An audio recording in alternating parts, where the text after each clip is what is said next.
As we mark the 80th anniversary of the United Nations, Africa also marks 20 years since the Ezulwini Consensus and the City Declaration, the two historic milestones that establishes the common African position on UN Security Council reforms. For 2 decades, Africa has spoken in one voice, demanding justice, equity, and representation in the highest organ of global governance. This demand, however, continues to be ignored, deferred, or endlessly debated to the detriment of both Africa and the legitimacy of the United Nations itself. You cannot claim to be the United Nations while disregarding the voice of 54 nations. It is not possible. Africa is no longer willing to wait on the margins of global governance while decisions about peace, security, and development are made without our understanding, without our perspectives, and without our voice. Africa's exclusion is not only unacceptable, unfair, and grossly unjust, it also undermines the very credibility of the United Nations, this organization.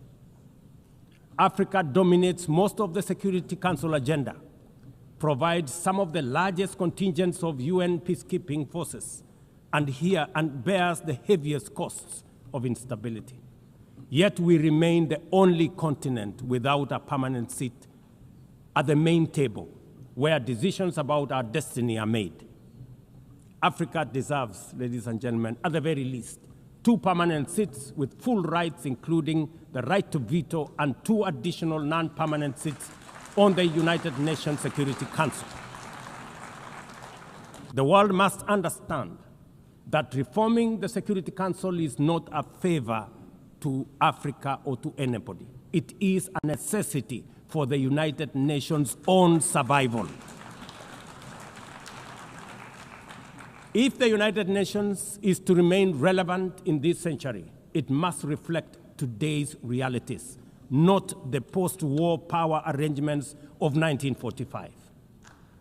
Every institution, no matter how noble its origins or impactful its legacy, must adapt to changing times or slide into irrelevance.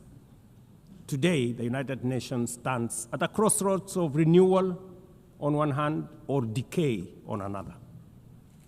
Put differently, after 80 years, the rhymes of time are calling on us to reimagine the original promise that inspired the founding of the United Nations, and that is the quest for global peace, development, and human rights.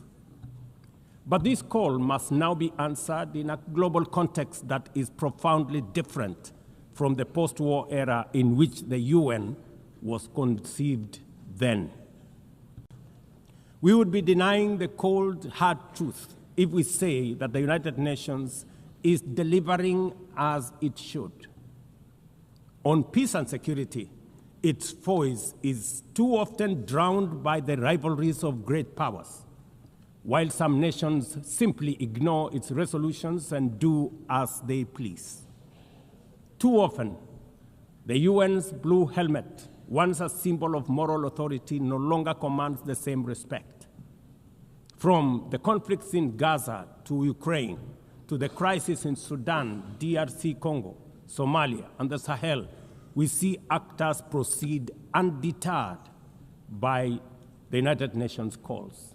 Excellencies, ladies and gentlemen, Kenya speaks from the experience of a nation deeply invested in multilateralism. For decades,